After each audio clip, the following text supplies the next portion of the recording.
Welcome to Leah DTV, where we kiki about reality TV. If you love TV and want to joke and laugh about all the drama you see, hit that subscribe button, baby, and get comfy. So tonight we will be reviewing Life After Lockup.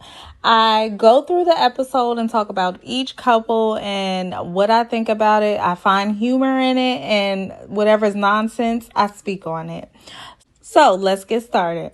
First, we see Shawn and Sarah, okay? We start off with Sarah getting out the car, and she's walking into a building, and she's like, this is all ice. All of this right here is black ice. If you live up north, you know about black ice. You know ice. You just know when it snows, it's going to be some ice. So right after she say that, Shawn goes ahead and busts his ass because, he don't listen. She just said that this was ice. So he needed to fall. He needed to get some sense knocked into him anyway. Shawn goes in with Sarah. They're at a tanning place.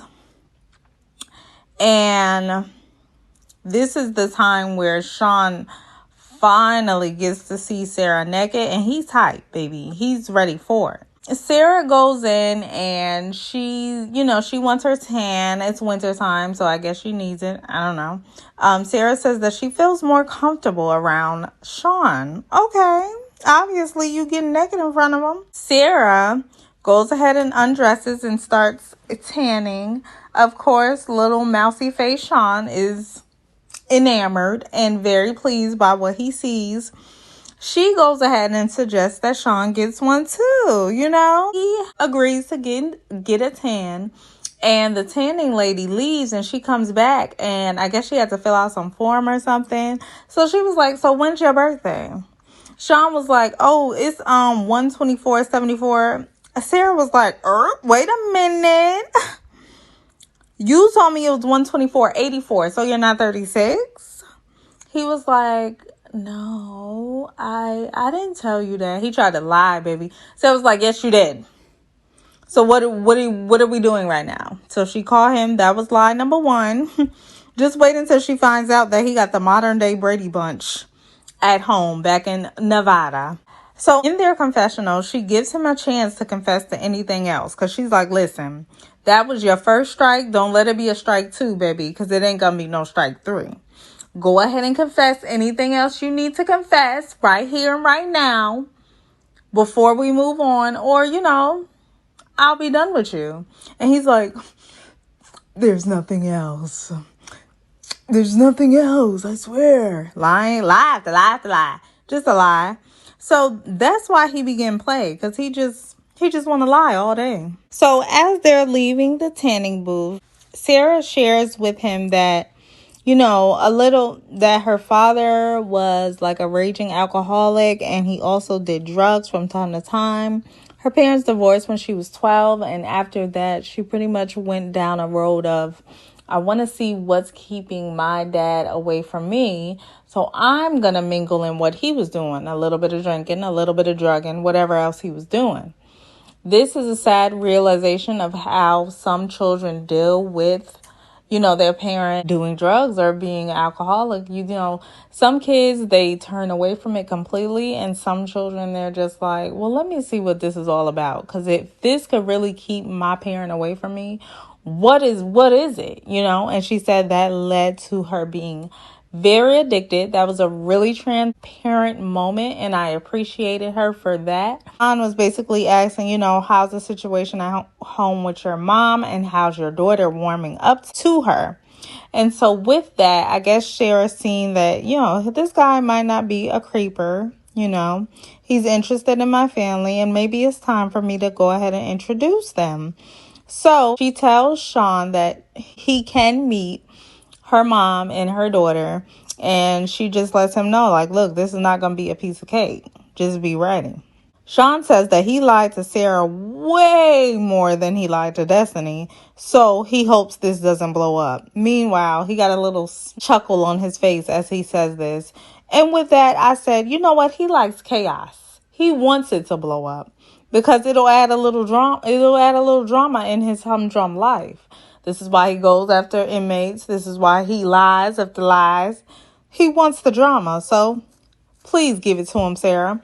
Moving on, let's talk about Mars and Brittany. So they're at a restaurant and Mars is asking Brittany, friend, why you didn't notice any red flags about this guy, Robert? He didn't put your name on the account and you didn't feel like anything was odd about that per se. And she was like, no, and I didn't want to make it awkward by putting my name on the account. Listen, business is business. My name, my initial, my something would have been on that account. That's not right. And now look at him. He in that house, living, thriving, rubbing his feet together and whatnot. And you out here not getting nothing from it. Brittany and her friend are conversating and they're like, man, if we were in jail, we would have never got punked like that. We should go back over there. We need to show him who's boss. And I'm just like, get punked. Y'all act like y'all still in the cell. Child, it don't even seem like Brittany been out of jail no time. And it definitely don't seem like she got kids, and nothing to really not be in jail for. So anyway, they trying to show him who runs the yard. Brittany and her gangster crew decide to go to the sober house, right? And they banging on the doors, banging on the windows, and they actually climb in a window. This man is in there. God knows who else is in there, and they climb in. They big and bad now, okay? So they go ahead and commit a break and an entry, period. Whole time Mars is like, there's a line, Brittany, there's a line. First of all, why did you bring her over there? We see who wears the pants in that relationship, because ain't no way. It's like he don't want her to do bad stuff, but he never do anything to really put in her head, this is not a good idea. He wants the drama too, child. It's a pattern with these people who be with inmates. The cops show up, of course, and they basically tell them, like, look, you got to take this to small claims court. And frankly, I'm tired of this storyline. Can we move on to something else? What else is going on with y'all? What else? What else y'all got? This is why I used to fast forward their parts, because it's boring. Snooze fast. And they ain't got nothing else on. So they still bothering that man, Robert. Robert better than me.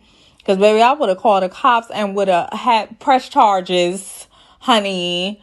They're not about to be coming in. You're coming in my house. His or not. Why are you here? Like, we already settled this.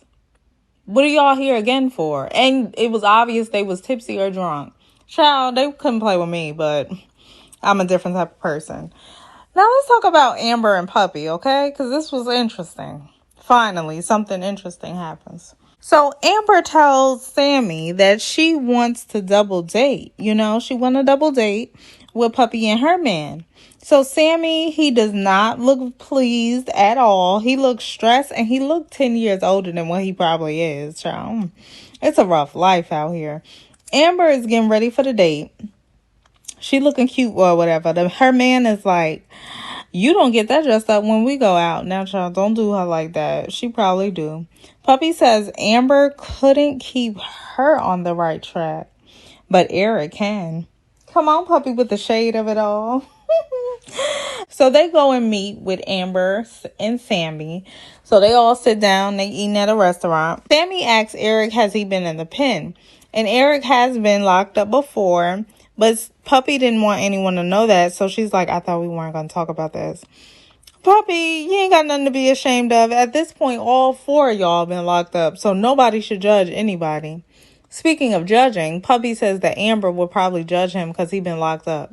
But she been locked up and her man been locked up. Make it make sense. Puppy and Amber go outside for a smoke and they do a little banter, ask each other how you guys think the date is going. And they're like, we should walk in holding hands. I thought that was funny because both of their boyfriends think, they still want to be together. So they come back in, sit down, and somebody sent Amber a drink, right? So Amber's pleased. She's like, oh, thank you, whatever. And baby, Sammy blew up. He was like, well, just shut the fuck up about it. Just shut the fuck up talking. Shut your mouth. It's disrespectful. I was like, whoa. Like his whole demeanor changed. It was scary.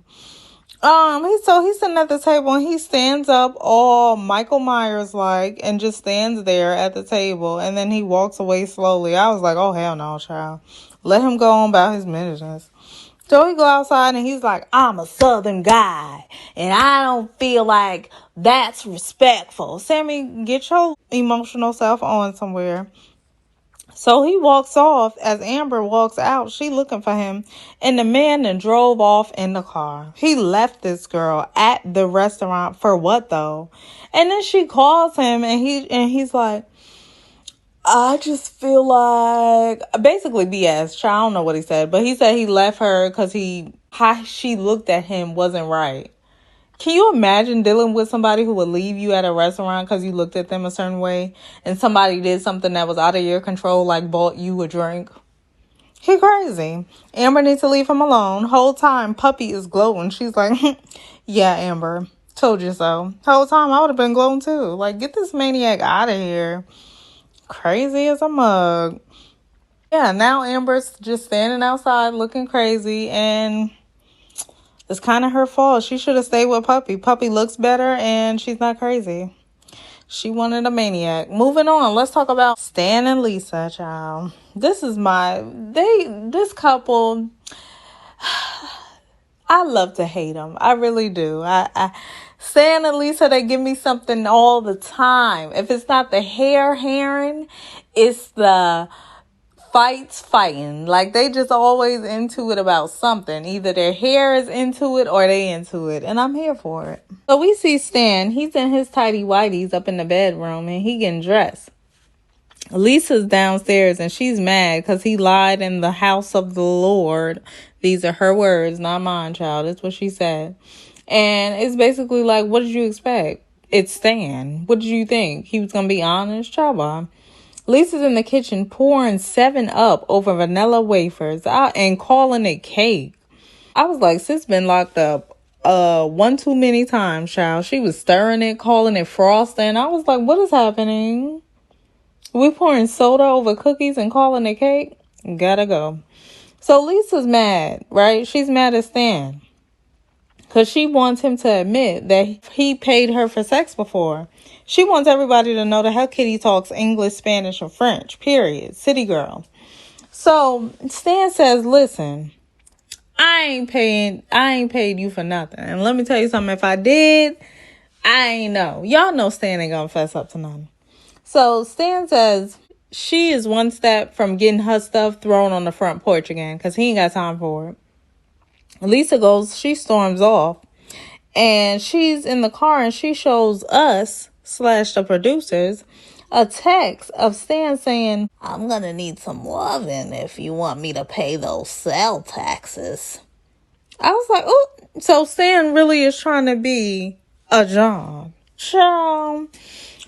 Lisa caught him and I believe her. I ain't never doubted her. But she go back in the house and Lisa says, if you're my man, why are you telling me I got to do this and that for you to take care of me? Like, you're supposed to be my old man. What's goody with you? And Stan's like, Lisa, I don't know what you're talking about. She's like, you don't remember that you told me I need to have sex with you 2 days in a row for you to pay my sales taxes? And he was like, oh, that? Y'all, yeah. Stan the man is funny. I can't even deal with him. But yeah, she caught him in a lie, child. And I'm glad she did.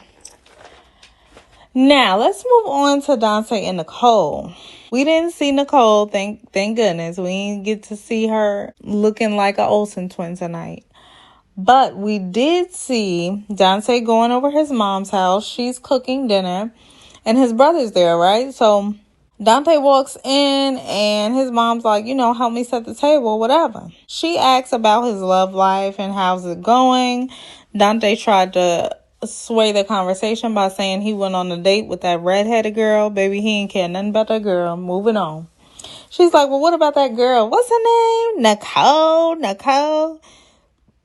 Dante's like, you know her name. Exactly. She knew that girl name. The whole reason the cameras are following me around. Yeah, her. And Dante had to go ahead and tell his mom, like, look, Nicole called me and she offered to have a 3-way relationship with me. Nicole wants me to be in a 3-way relationship with her. His mom was like, in a what? In a what? Repeat that one more time. Okay, mama. repeated. She asked him, what would be the point of being in a 3-year relationship? Dante's like, I miss the girl. His mama was like, grow a set, would you? Please, mama, come on with the realness. Because he acting like he ain't got no nuts at all, period. She also goes on to tell him, if this was real love, you wouldn't have to compromise that much, period. It wouldn't have to be all this, I love her, I gotta save her, I'm Captain Saver Nicole, and all this blah, blah, blah. So I hope his mom gets him together, but we all know she ain't. He gonna be back over there sniffing around looking for Nicole. Brings me to the end of my review. If you enjoyed the review, go ahead and give me a like. Go ahead and comment what you thought of tonight's episode. I'll rate it 8. It was alright. It was okay. They should have gave us a little bit more. I feel like it was an appetizer, but it is what it is. Don't forget to subscribe before you head out. And until my next review, I'll see you then. Ta-ta.